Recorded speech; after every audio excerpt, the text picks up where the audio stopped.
Hello, and welcome to section 12.3, which deals with the regression equation. In section 12.1 and 12.2, we talked about scatter plots, and we talked about I think that was plotting data, and we talked about the types of scatter plots and how data trends.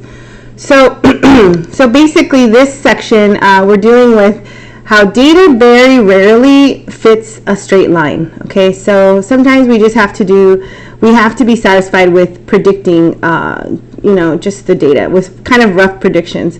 So ideally, we would have a set of data whose scatter plot maybe fits a straight line. Okay, and the line that is positioned closest to all the possible data points is called the line of best fit, or least squares line. Okay, so let's do a super fun example. A random sample of 11 statistics students produced this following data, where X is the third exam score out of 80 and Y is the final exam score out of 200. Can you predict the final score of a random student if you know the third exam score? So that's the question we're trying to answer here. And so here's your table, and this is the scatter plot. Okay, kind of looks like this. And it looks the scores on the final exam. So here's the x-axis is the third exam score, or the horizontal axis, however you want to think about it. And then the y, or the vertical axis, lists the final exam score. So it's like an xy, xy, xy. So let's talk about this line of best fit and what is it and what's the criteria. Okay, so when you have a line of best fit, the distance, let's say you have a data point here, okay, and I subtract the y's, I get this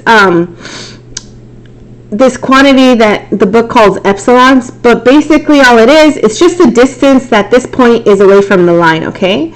And we call this the error, this specific quantity, this is an epsilon, we call this error, or it's also called residual, okay? And if I was to take each error, because it's going to be, some are going to be positive, some are going to be negative, and if I was to square each one and then take the sum of them, that's what we call the sum of squared errors. I know mathematicians are not creative. Literally, the definition is in the name. It's the sum of the errors squared. So basically, you get this number that represents, it's kind of like a measure of how far away from the line are the data points anyway.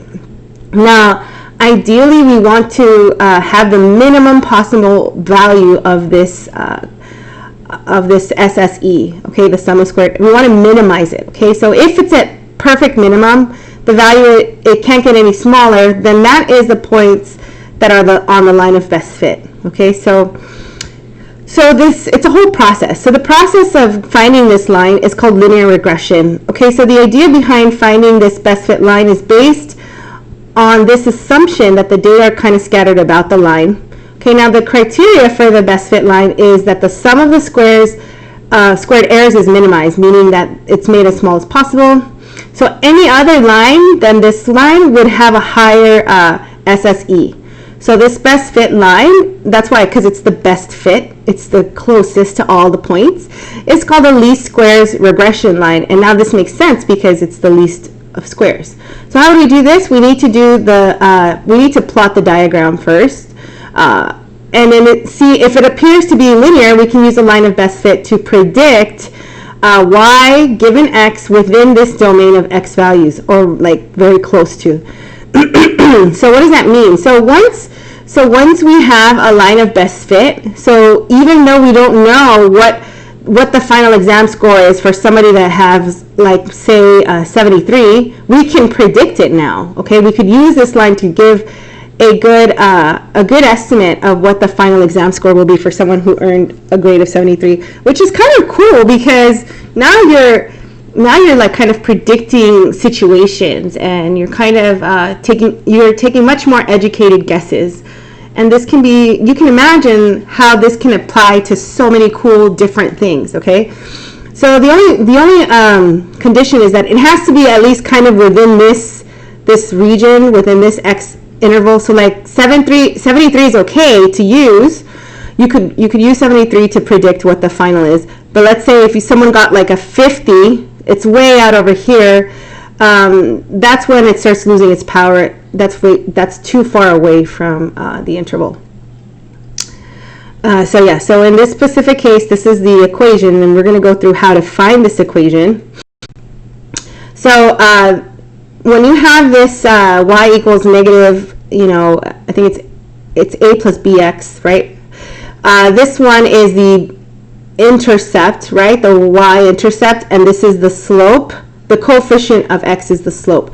Now, if you learned lines as y equal mx plus b, don't get confused, don't get it twisted, because in the book, this b means the slope of the line, okay? Which, if you remember, y equal mx plus b is also known as m, okay?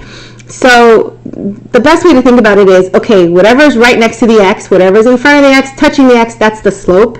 And the line that is the number that's by itself, where nothing is touching, there's no variable attached to it, that's the y-intercept, okay? So anyway, so that's that.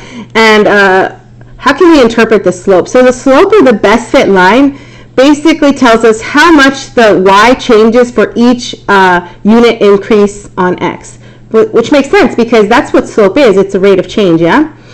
Okay, so in this case, in this specific example, the slope is 4.83, and you would think the way you can interpret that is for every 1 point increase in the score of the third exam, the final exam score increases by 4.83 points on average. Okay, so we would be remiss without having one of my cool little, let me show you how to do this on the calculator, okay? So here's the table. So assuming, you hit stat edit and we've entered the data already for you, so you can hit pause and you can enter it yourself if you want to follow along. Make sure you pause the video. And then we would go second. Well, and I'm quitting that. So you can go second stat plot. Okay, so plot's on. You hit enter. Okay, go down. Make sure that the scatter plot type is highlighted, okay, because we're doing a scatter plot. And then your X list is L1, L2, and then your mark. Once you've got that, you hit graph, and look, there it is. One other thing to notice is that my window, I changed my window to match the graph up here. So notice how the graph on the top, I liked it, so I changed my minimum to be 63 and my maximum to be, I think it was like 79 or something. And then 0 and then to 250. So Y minimum was 0 and Y max was 250. It's just, is it repeating? Oh, so now if you want to do the line of best fit, I'm going to linreg. Let's see here. Let me just, wait, rewind a second. Where did we, okay, yeah. So let me discuss this first, because I know we just did I was talking about how I changed my window. So I changed my window, and let me see if I can show you. I'm going a little fast. There it is. So my window is here. I did X min 63, X max is 78. Okay, my Y min is 0, so I matched this picture, honestly, that's what I did. And the Y max is 250. And importantly, I also changed the scale. So what does that mean, X scale and Y scale, SEL? That means that every single tick mark represents 1. Now on the bottom, yes, it's 1, but on the y-axis, every tick mark represents 50. Okay, so that's what I did. I changed y scale to 50. Okay, and then that's how I was able to get the really nice scatter plot. So you see it there. It looks very nice. So now, what if I want to draw the line? So I'm going to show you guys how to graph the best fit line. Now this is different than these instructions. These are the instructions from the book, which tell you to find the variables first, the A and B first using your calculator, and then plug it into Y1. But this is a shortcut, okay, so it does both for you. So while you have this up, I'm going to show you how to do this. Okay, so let's go ahead and look at it closely now. So we're going to hit stat. Okay, we're going to go to calculate, and then go down to 8, because we've been doing A plus BX form, although you could have done AX plus B, that's up on number 4. But make sure you hit 8. So X is L1, Y is L2, frequency list, nothing. And now here, make sure that you hit, okay, so before I hit play, so there's this thing where it says store regression equation. What is that saying? That means the calculator is asking you, hey, I'm going to create this linear regression. I'm going to create this line out of the data that you've given me. Where should I put it? Where do you want me to put it? Should I store it somewhere? And the nice thing is you can tell the calculator, yeah, I want you to put it in the y equals column because I want you to graph it. Okay, so if you put it in the y equals, then it's going to graph. So I'll show you how to do that. So once you go to this, you hit vars. So I hit vars. Okay, go to y vars, hit function, then hit y1. So again, let me do that again because I think that was too fast. So again, vars, vars, and then hit go to y vars and then hit function. So it goes vars, y vars, then enter function, enter y1, and it comes up here. Then you hit calculate, and there it is. There's your a and there's your b. Remember, this is y-intercept and the slope. And if you hit graph, it graphs it very nicely. Okay, so another thing that we could do, another test that we could use is and this is more appropriate for when we're trying to figure out if our line is even viable or not. Okay, so we can create a line of best fit, but maybe it's not the best line that we could use, and maybe our data is too far away to really approximate it using a line. Okay, so we actually tested. It's like we performed this hypothesis test on it. Okay, and the calculator has this great thing. It's called the linear regression t-test. Okay, so what you're doing is you're taking this data and you're saying, hey, am I able to even use this or not? And we're going to get into what all these little letters mean. But let me show you how to do it on the calculator. So basically what we're doing is we're going to run this test, and that's also another way that you can get you know, A and B and all of that. Okay, and it also is another way to graph your line. So let's go ahead and go through that. Okay, so making sure that you have your points in L1 and L2. Okay, great, they're all in there. Okay, then you hit stat, go to tests, scroll down all the way to lin reg t-test. It's almost at the end. So it's actually F. Okay, F. Now hit enter. So make sure you're all the way down there. And then your x-list is 1, y-list is L2, frequency 1, and this beta and rho put 0. Now do the same thing where it says reg equal. That means regression equation. You know, you hit the vars, y vars, and then enter. And now y1, enter, and then go down to calculate. So this will do pretty much the same thing. So now you have more data, yeah? You have p-value, so that tells us, okay, it's less than 0.5. You have degrees of freedom. You have all this stuff in there. You have, and more importantly, you have the sample standard deviation. Sorry, I wasn't finished. Okay, so let me go back to this, sorry. Okay, so you have the sample standard deviation, which is 16.4. You have r squared, which is 0.4396, and then you have r, which is 0.663. And these right now might not sound interesting, or they might not make sense to you, but believe you me, we're going to use them later. So, okay, and it draws your line. So if you hit graph, there it is, boom. So yeah. Okay, so speaking of r, let's introduce the correlation coefficient r. So what is that? It's a number that we can use to describe how strong and what direction is the linear association between x and y. Okay, so look at this crazy calculation, yeah? To do this by hand, you have to figure out the product of each x and y, add them together, and then minus the sum of each one separately, the product of the sum separately, and then all over the square root of this stuff, okay? Where it's the sum of the x's squared, you know, you square each x individually, add them, multiply by n, and then subtract. Or you take the sum of all the x's and then square that, okay? So it's just kind of a lot. And then you do the same thing for the y's. I mean, it's possible, you can do it, okay? But what's so nice is that the calculator does it for us, okay? So if we think the relationship between x and y of our data is linear, R gives us can measure how strong it is. So the R tells us Is it strong? Is it weak? What is it? Is it positive? Is it negative? And notice the following. It's a ratio. I guess in that way it's similar to slope, that in that it's a ratio, and it has other things. So let's dig into what does R mean. Okay, so R, it's always between -1 and +1. Yeah. So it doesn't go. It shouldn't be greater than 1, and it shouldn't be less than -1. So whatever R is, it tells us how strong the linear relationship is between X and Y. So if it's close to the endpoints, it's stronger. So the value of R that's close to -1 or close to +1 it means that there is a stronger linear relationship between X and Y. If R is 0, that means that there's absolutely no linear relationship between X and Y. So you could also say no linear correlation. If R equals 1, that's perfect positive correlation because it's a positive one. If R is a -1, then that's perfect negative correlation. In both of these cases, that means that all the data points lie in a straight line. Of course, in the real world, that generally does not happen. Oops, timber.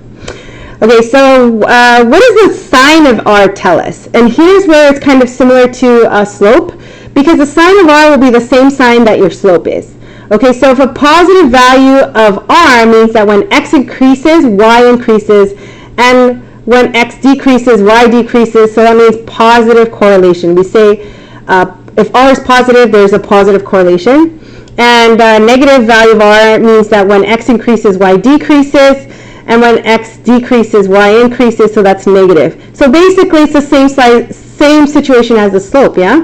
Because positive slope means that it's increasing, right, as X goes from left to right. And a negative slope means that it'll be decreasing. So that's the same thing here. And let's see a picture, because pictures are great. Okay, so see here how a positive correlation has positive slope, negative correlation has negative slope, and zero correlation has zero slope, right? It's just horizontal line. So this is a positive correlation, meaning that R is between 0 and 1. This one means that R is between -1 and 0. It's negative. And then 0 just means that R is 0. Okay, so that's R. Now, let's talk about R squared. Okay, what's R squared? So R squared is called the coefficient of determination, because it helps us determine if this is valid or not. And it's the square of the correlation coefficient, obviously, but it's usually stated as a percent. But it is calculated in decimal form, so that's fine.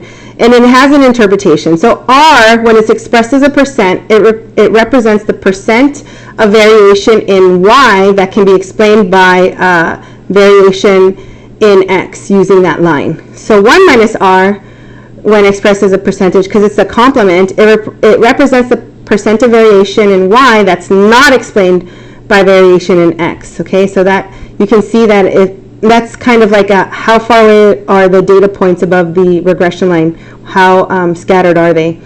So in our example, the line of best fit is this right here that we use in our calculator, negative 173.51 plus 4.83x. So in this case, if you recall, the correlation coefficient was R is equal to 0.66.